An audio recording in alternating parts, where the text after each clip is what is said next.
heshiiska haddaan usoo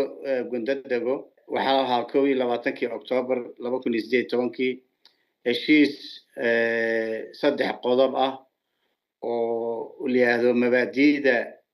asaasiga ee heshiiska oo la fidiyay dawladda Itoobiya oo macnaheedu yahay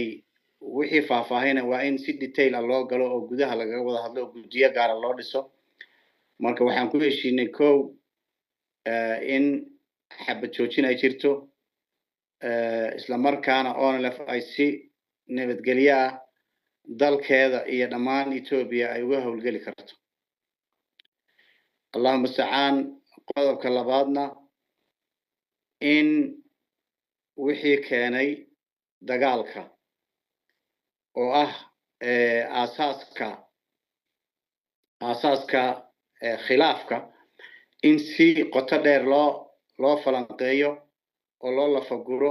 oo guddiyo gaar ah oo labada dhinaca ay u raadiyaan xal oo ay ka mid tahay gumaysiga aan dareemayno gacan bidixaynta aan dareemayno dib u dhaca dhaqaale ee lagu sameeyay dib u dhaca siyaasiga ee lagu sameeyay dib u dhaca dhaqan ee lagu sameeyay cadaadintii iyo gumaadkii xasuuqyadii waddanka ka soo dhacay wixii dagaalkan aasaas u ahaa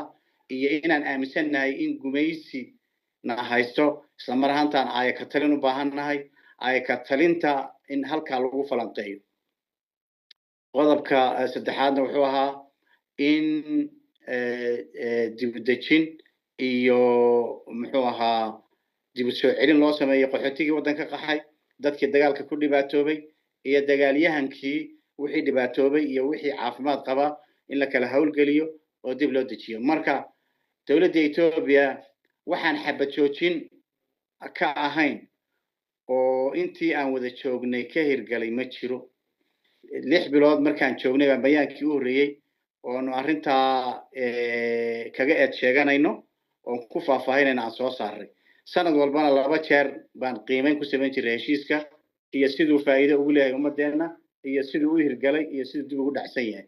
marka wax uun hadda cusub aan soo saaray 6 sano waan ka hadlay waana ka digay